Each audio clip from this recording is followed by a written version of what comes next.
فرزند زہرا یہ حالات برے ہیں۔ کاشانۂ بصیرت ویب سائٹ، واٹس ایپ اور یوٹیوب چینل پر مشتمل ایک ایسا مکمل پلیٹ فارم جس پر محروم بصارت کے لیے بالخصوص اور تمام افراد کے لیے بالعموم سینکڑوں کی تعداد میں مستند اسلامی کتب دستیاب ہیں۔ لہذا گزارش ہے کہ آپ اپنی ذمہ داری نبھاتے ہوئے کاشانۂ بصیرت کی ویب سائٹ کو وزٹ، واٹس ایپ چینل کو فالو اور یوٹیوب چینل کو سبسکرائب کرنے کے ساتھ ساتھ بیل آئیکن کو پریس کیجیے تاکہ آپ علم کے حصول کے ساتھ ساتھ مذہب اہل بیت کی اشاعت میں بھی اہم کردار ادا کرتے رہیں۔ کاشانۂ بصیرت حالات برے ہیں۔ اعوذ باللہ من الشیطان اللعین الرجیم، بسم اللہ الرحمن الرحیم، اللہم صلی علی محمد وآل محمد وعجل فرجہم۔ کاشانۂ بصیرت کی جانب سے پیش کی جانے والی کتاب میزان الحکمت کی دوسری جلد کے 24ویں حصے کے ساتھ میں حاضر ہوں۔ میرا نام ہے شفیہ نقی۔ السلام علیکم۔ آج ہم اس کتاب کو صفحہ نمبر 432 سے پڑھنا شروع کریں گے، جہاں پر کہ باب نمبر 703 کا آغاز ہو رہا ہے۔ حرف ہا کے الفاظ میں سے حج کے عنوان سے ہمارے مضامین جاری ہیں۔ آج کا عنوان ہے حج کے باطنی آداب پر ایک جامع حدیث، اور یہ ہے باب نمبر 703، حدیث نمبر 3298۔ جب تم حج کا ارادہ کرو تو اپنے پختہ عزم سے پہلے اپنے دل کو ہر اس چیز سے خالی کر دو جو اسے اپنی طرف متوجہ کرتی ہو۔ اس کو ان حجابوں سے دور کر دو جو اس کے آڑے آتے ہیں۔ اپنے تمام امور اپنے خالق کے سپرد کر دو۔ اپنے تمام حرکات و سکنات میں اس کی ذات پر بھروسہ کرو۔ اس کی قضا، اس کے حکم اور اس کی قدر کے آگے سر تسلیم خم کر دو۔ دنیا، آسائش اور مخلوق سے الوداع کر لو۔ مخلوق کے جو حقوق تم پر لازم آتے ہیں وہ ادا کر دو۔ اپنے زاد راہ، اپنی سواری، اپنے ساتھیوں، اپنی قوت و طاقت، اپنے شباب، اپنے مال پر ہرگز بھروسہ نہ کرو، اور اس بات کا خوف دل میں رکھو کہ کسی وقت بھی وہ تمہارے دشمن یا تمہارے لیے وبال جان بن سکتے ہیں۔ جو شخص خدا کی رضا کا دعویٰ تو کرتا ہے لیکن غیر خدا پر بھروسہ کرتا ہے تو خدا اس چیز کو اس کا دشمن اور اس کے لیے وبال بنا دیتا ہے، تاکہ اسے یہ بات جتلا دے کہ خدا کے سہارے اور توفیق کے بغیر سب طاقتیں اور ہیلے بیکار ہیں۔ اپنے اندر اس قدر آمادگی پیدا کر لو کہ دوبارہ لوٹ کر نہیں آنا ہے۔ حسن معاشرت اختیار کرو۔ اللہ تعالیٰ کے فرائض اور نبی پاک کی سنتوں کے اوقات کا خاص خیال رکھو۔ علاوہ ازیں دوسرے واجبات مثلاً ادب، تحمل، صبر، شکر، شفقت، سخاوت اور اپنے زاد راہ میں دوسروں کو شریک کرنے جیسے امور کو مستقل طور پر پیش نظر رکھو۔ پھر خالص توبہ کے پانی سے اپنے گناہوں کو دھو ڈالو اور صدق و صفا اور خضوع و خشوع کا لباس پہن لو۔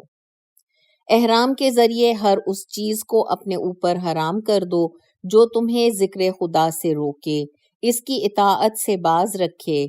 تلبیہ ایسے معانی کے ساتھ کرو جس میں خدائے عز و جل کے لیے صاف اور خالص اجابت پائی جاتی ہو اور اس کی رسی کو مضبوطی سے تھامے ہوئے ہو۔ جس طرح تمہارا جسم مسلمانوں کے ساتھ مل کر بیت اللہ کے گرد طواف کرے، اسی طرح تمہارا دل ملائکہ کے ساتھ مل کر عرش کے گرد طواف کرے۔ خواہشات سے دور بھاگو اور اپنی قوت اور طاقت پر بھروسہ چھوڑ دو۔ خدا کی قوت اور طاقت کا سہارا لو۔ جب منا کی طرف نکلو تو اپنی غفلت اور لغزشوں سے باہر آ جاؤ۔ جو چیز تمہارے لیے حلال نہیں اور نہ ہی جس چیز کے تم مستحق ہو، اس کی تمنا مت کرو۔ عرفات میں اپنی غلطیوں کا اعتراف کرو اور خدا کے حضور اس کی وحدانیت کے اقرار کے لیے تجدید عہد کرو۔ مزدلفہ مشعر الحرام میں اللہ تعالیٰ سے تقرب حاصل کرنے کی کوشش کرو اور اس کا تقوی اختیار کرو۔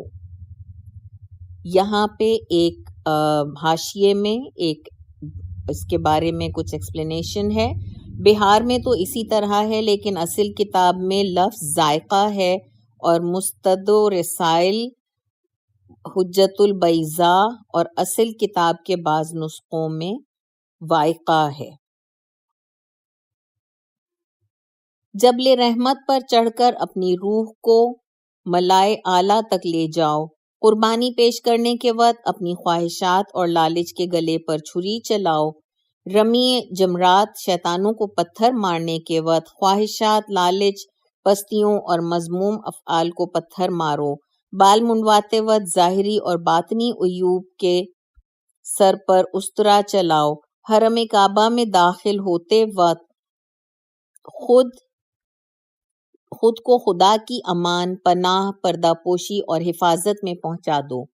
بیت اللہ کی زیارت کے وقت اس گھر کے مالک کی تعظیم اور اس کے جلال و سلطنت کی معرفت کو پیش نظر رکھو۔ حجر اسود کو بوسہ دو، اس کے مقام پر راضی ہو کر اور اس کی عزت و عظمت کے سامنے سر جھکا کر طواف وداع کے ساتھ ہی ما سوا اللہ کو خیرباد کہہ دو۔ کوہ صفا پر کھڑے ہو کر اپنی روح اور اپنے باطن کو اس دن کے لیے خدا کی ملاقات کی خاطر صاف کر دو جس دن اس کے حضور پیش ہونا ہے۔ کوہ مروہ کے پاس پہنچ کر اللہ کے لیے صاحب عزت بنو اور اپنے اوصاف کو ہر طرح سے پاک و صاف کر دو۔ جو عہد تم نے اپنے پروردگار سے کیا ہے اور قیامت تک کے لیے اس کے واسطے جو کچھ اپنے اوپر لازم قرار دیا ہے، یعنی حجت کی شرط اور ایفائے عہد، اس پر قائم و برقرار رہو۔ بہ جیم 99 صفحہ 124 حس امام جعفر صادق علیہ السلام۔ باب نمبر 704 عنوان ہے نہ لبیکا اور نہ ہی سعدیکا۔ حدیث نمبر 3299۔ مالک بن انس کہتے ہیں کہ ایک سال میں نے حضرت امام جعفر صادق علیہ السلام کے ساتھ حج کیا۔ جب آپ کی سواری احرام کے مقام پر پہنچی تو آپ جب بھی تلبیہ کہنا چاہتے آپ کی آواز رن جاتی اور زبان سے کوئی بات نہ نکل پاتی، حتیٰ کہ آپ خود بھی سواری سے گرنے کے قریب ہو گئے۔ میں نے عرض کیا، فرزند رسول، اس وقت آپ کے لیے تلبیہ کہنا ضروری ہے؟ امام نے فرمایا، اے فرزند ابی عامر، میں لبیک کہنے کی کس طرح جسارت کر سکتا ہوں جبکہ مجھے خوف ہے کہ مالک مجھے لا لبیکا ولا سعدیکا نہ کہہ دے۔ بہ جیم 47 صفحہ 16 لام عین لی قب۔ حدیث 3300۔ جب انسان حرام مال کی کمائی سے حج کرتا ہے اور احرام کے وقت تلبیہ یعنی لبیک اللہم لبیک کہتا ہے تو اس سے ولا لبیک ولا سعدیک جواب ملتا ہے۔ جیم 2 صفحہ 60 امام جعفر صادق علیہ السلام۔ حدیث 3301۔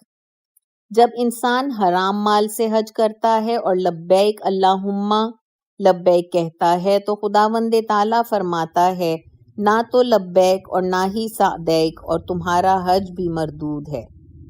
منسو جیم 1 صفحہ 247 رسول اکرم۔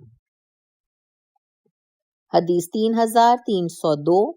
لوگوں کو احرام کا حکم اس لیے دیا گیا ہے کہ وہ خدا کے حرم اور اس کے امن کی جگہ پر پہنچنے سے پہلے ہی اپنے اندر خضوع و خشوع پیدا کر لیں اور دنیاوی امور ان کی لذتوں اور زینتوں میں نہ کھوئے رہیں، تاکہ جس چیز کا قصد لے کر آئے ہیں اس کی طرف ہماتن مصروف اور سرگرم عمل رہیں۔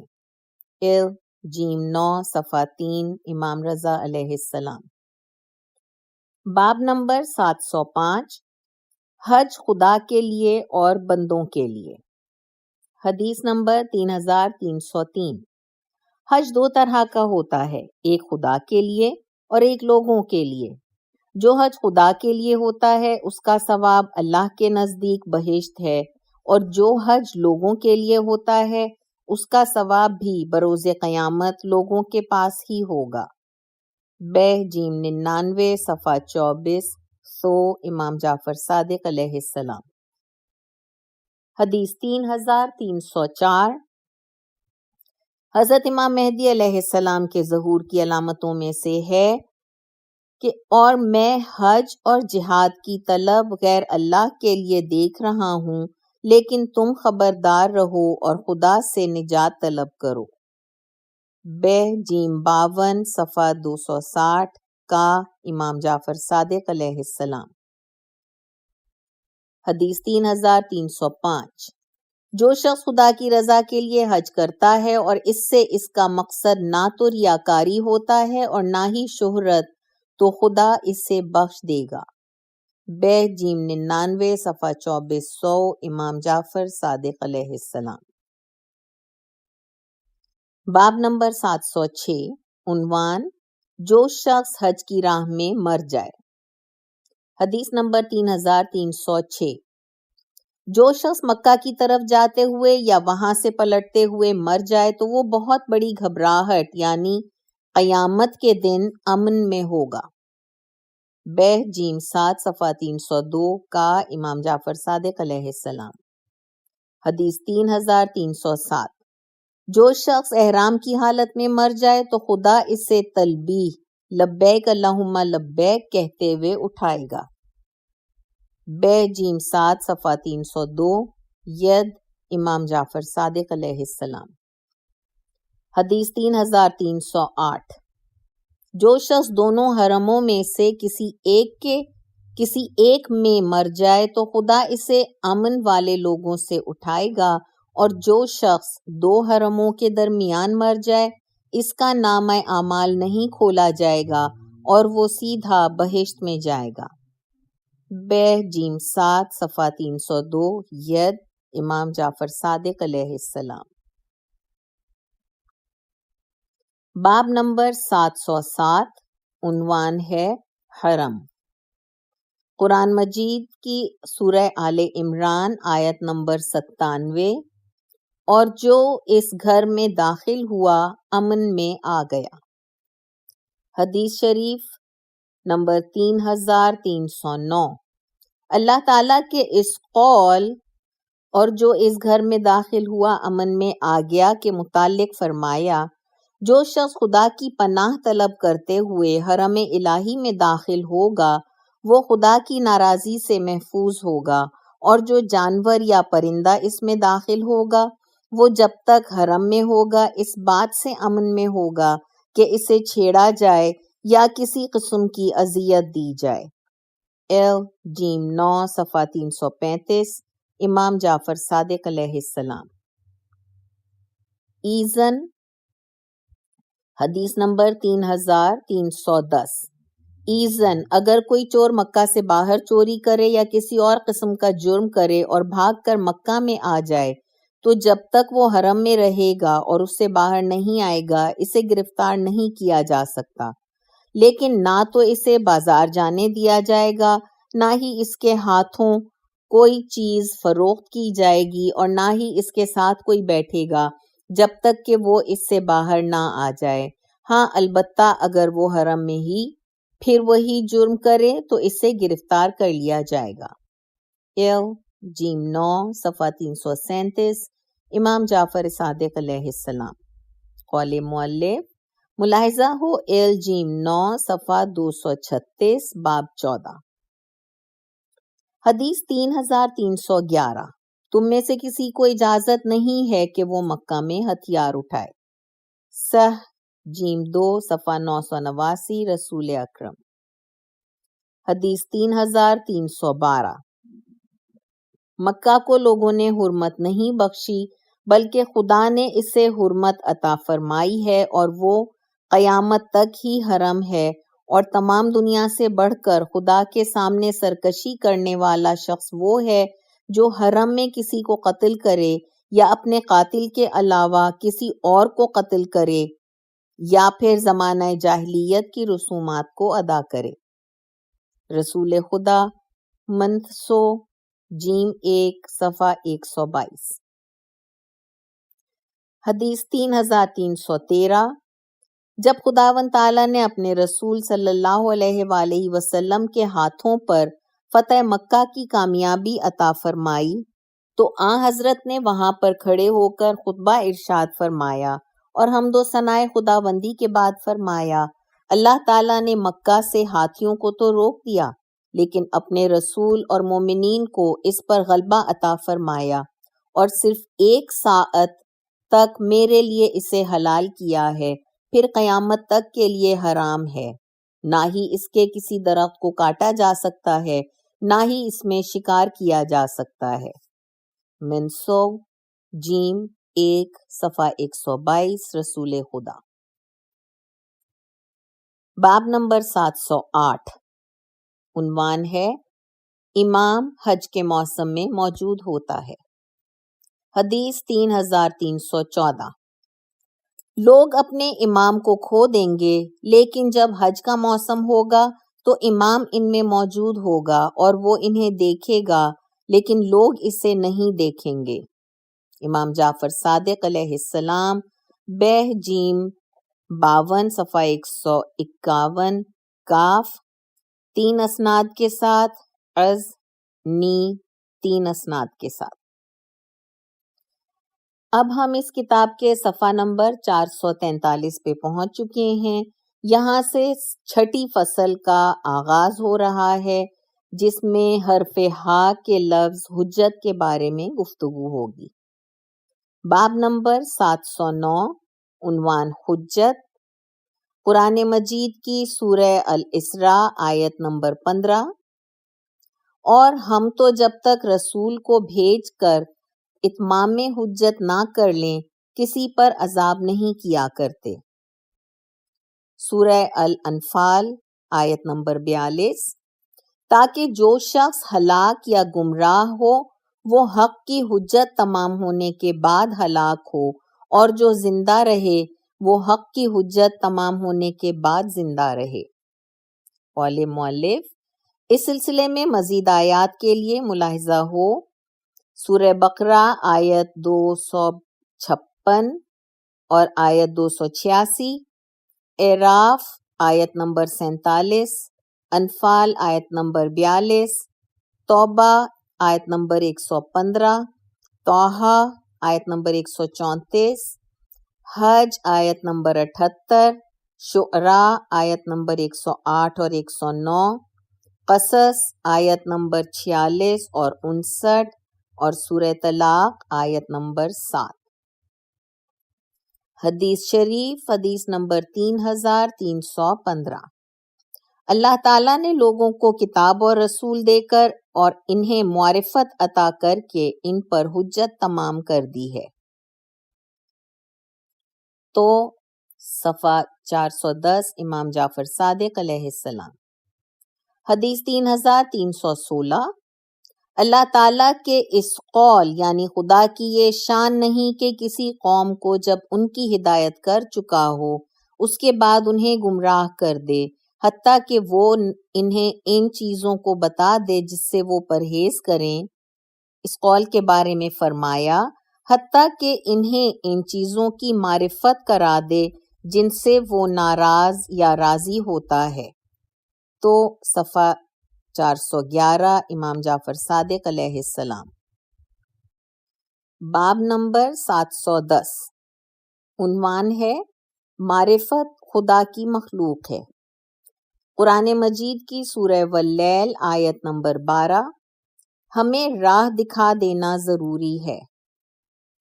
سورہ الحجرات آیت نمبر 17، بلکہ اگر تم دعوی اسلام میں سچے ہو تو سمجھو کہ خدا نے تم پر احسان کیا کہ اس نے تم کو ایمان کا راستہ دکھایا۔ سورہ لقمان آیت نمبر 25، اے رسول تم اگر ان سے پوچھو کہ تمام آسمانوں اور زمین کو کس نے پیدا کیا تو ضرور کہیں گے کہ اللہ نے، اس پر تم کہہ دو کہ الحمدللہ، مگر ان میں سے اکثر اتنا بھی نہیں جانتے ہیں۔ حدیث شریف، حدیث نمبر 3317۔ حضرت امام جعفر صادق علیہ السلام سے پوچھا گیا معرفت کس کی پیداوار ہے؟ آپ نے فرمایا خدا کی، اور بندوں کا اس کی پیدائش سے کوئی تعلق نہیں۔ کا جیم صفحہ 163 تو صفحہ 410۔ حدیث 3318۔ صفوان بن یحییٰ کہتے ہیں کہ میں نے حضرت امام رضا علیہ السلام سے معرفت کے بارے میں سوال کیا کہ آیا وہ بندوں کی پیداوار ہے؟ امام نے فرمایا نہیں۔ پھر میں نے پوچھا کیا اس میں ان کے لیے اجر ہے؟ فرمایا ہاں، اللہ تعالیٰ نے بندوں کو معرفت عطا کر کے ان پر مہربانی کی ہے اور انہیں خوبی دے کر ان پر احسان کیا ہے۔ تحف صفحہ 327، بہ جیم 5 صفحہ 221، بے ضا یہ فض، اور اس کتاب میں خوبی کے بجائے ثواب ہے۔ حدیث 3319۔ عبدالعالی کہتے ہیں کہ میں نے امام جعفر صادق علیہ السلام کی خدمت میں عرض کیا کیا لوگوں کے پاس کوئی آلات اور ذرائع ہیں جن کے ذریعے وہ معرفت کو پاتے ہیں؟ فرمایا نہیں۔ میں نے پھر پوچھا کیا ان پر معرفت کے حصول کو واجب قرار دیا ہے؟ فرمایا نہیں، خدا کے لیے ضروری ہے کہ وہ راستہ دکھائے اور خداوند عالم بندوں کو ان کی وسعت کے مطابق ہی تکلیف دیتا ہے۔ بہ جیم 5 صفحہ 302 سن۔ قول مؤلف ملاحظہ ہو بہ جیم 5 صفحہ 220، باب 9، عنوان ہے معرفت خدا کی طرف سے ہے۔ باب نمبر 711، عنوان ہے حجت بالغہ، یعنی خدا تک پہنچانے والی دلیل خدا ہی کے لیے ہے۔ قرآن مجید کی سورہ الانعام آیت نمبر 149۔ اے رسول کہہ دو کہ خدا تک پہنچانے والی دلیل خدا ہی کے پاس ہے، اگر وہ چاہتا تو تم سب کو ہدایت کرتا۔ حدیث شریف 3320۔ خداوند عالم کے اس قول کے متعلق فرمایا اللہ تبارک و تعالی بروز قیامت بندے سے کہے گا کہ اے میرے بندے تو دنیا میں عالم تھا؟ اگر وہ جواب ہاں میں دے گا تو خدا فرمائے گا پھر تو نے اپنے علم کے مطابق عمل کیوں نہیں کیا؟ اگر جواب میں کہے گا کہ میں جاہل تھا تو خدا فرمائے گا تو نے علم حاصل کیوں نہیں کیا کہ اس پر عمل کرتا؟ اسی بات پر اللہ تعالی بندے سے زبردست باز پرس کرے گا اور یہی حجت بالغہ ہے۔ سوا ما صفحہ 133، صفحہ 172، قاف بہ جلد 2 صفحہ 129، امام جعفر صادق علیہ السلام۔ حدیث 3321۔ خدا کی حجت خلق ہونے سے پہلے، خلق ہونے کے ساتھ اور خلق ہونے کے بعد بھی ہے۔ کا جیم 1 صفحہ 177، امام جعفر صادق علیہ السلام۔ قول مؤلف ملاحظہ ہو علم، باب 2891، عنوان علم بغیر عمل کے حجت ہوگا۔ نیز ہجرت، باب 3989، ہجرت منقطع نہیں ہوئی کے عنوان سے۔ باب نمبر 712، عنوان ہے حجت کے غلبے کی طاقت۔ قرآن مجید کی سورہ المجادلہ آیت نمبر 21۔ خدا نے حکم ناطق دے دیا ہے کہ میں اور میرے پیغمبر ضرور غالب رہیں گے۔ حدیث شریف نمبر 3322۔ حجت کے غلبے کی طاقت اقتدار کے غلبے کی طاقت سے کہیں زیادہ ہوتی ہے، غیر حضرت علی علیہ السلام۔ باب نمبر 713، عنوان محکم ترین اور بلیغ ترین حجت۔ قرآن مجید سورہ النساء کی آیت نمبر 165، تاکہ پیغمبروں کے آنے کے بعد لوگوں کی خدا پر کوئی حجت باقی نہ رہ جائے۔ حدیث شریف 3323، اے لوگوں، خدا کی طرف سے اس زمین پر ہمارے نبی حضرت محمد صلی اللہ علیہ وآلہ وسلم سے بڑھ کر کوئی اور محکم حجت نہیں، اور اس کی کتاب قرآن مجید سے بڑھ کر کوئی اور بلیغ ترین حکمت نہیں، غیر حضرت علی علیہ السلام۔ حدیث 3324، بات یہ ہے کہ اس زمین پر خدا کی طرف سے کوئی ایسی حجت اور حکمت ایسی نہیں ہے جو اس کی کتاب قرآن سے زیادہ بلیغ ہو۔ لسعہ جیم 1 صفحہ 347، حضرت علی علیہ السلام۔ باب 714، عنوان ہماری احادیث بیان کرنے والے تم پر حجت ہیں۔ حدیث نمبر 3325، درپیش آنے والے نئے حالات میں تم ہماری حدیث کے راویوں مجتہدین کرام کی طرف رجوع کرو، کیونکہ وہ میری طرف سے تم پر حجت ہیں اور میں خدا کی حجت ہوں۔ بہ جیم 2 صفحہ 90، جیم جلد 18 صفحہ 101، حضرت مہدی علیہ السلام۔ قول مؤلف، ملاحظہ ہو قضاء کے عنوان سے باب نمبر 3357، عنوان حق کا فیصلہ کرنے والے۔ باب نمبر 715، حجت اور بریکٹ میں ہے میم، قرآن مجید کی سورہ شورى آیت نمبر 16، اور جو لوگ اس کے مان لیے جانے کے بعد خدا کے بارے میں خواہ مخواہ جھگڑا کرتے ہیں، ان کے پروردگار کے نزدیک ان کی دلیل لغو اور باطل ہے۔ سورہ آل عمران آیت نمبر 66، اے لو، ارے تم وہی احمق لوگ تو ہو کہ جس کا تمہیں کچھ علم تھا اس میں تو جھگڑا کر چکے، خیر پھر اب اس میں کیا خام خواہ جھگڑنے بیٹھے ہو جس کی سرے سے تمہیں کچھ خبر ہی نہیں۔ قول مؤلف، اس بارے میں مزید آیات کے لیے ملاحظہ ہو سورہ انعام آیت نمبر 80 اور 83، سورہ شورى آیت نمبر 15 اور آل عمران آیت نمبر 20۔ حدیث شریف، حدیث نمبر 3326، جو شخص کسی چیز کے بارے میں شک کرے یا گمان کرے اور پھر اسی شک یا گمان پر ہی قائم رہ کر فیصلہ کرے تو اس کے عمل ضائع ہو جاتے ہیں، کیونکہ خدا کی حجت ہی در حقیقت واضح حجت ہوتی ہے۔ جیم 18 صفحہ 113، امام جعفر صادق علیہ السلام۔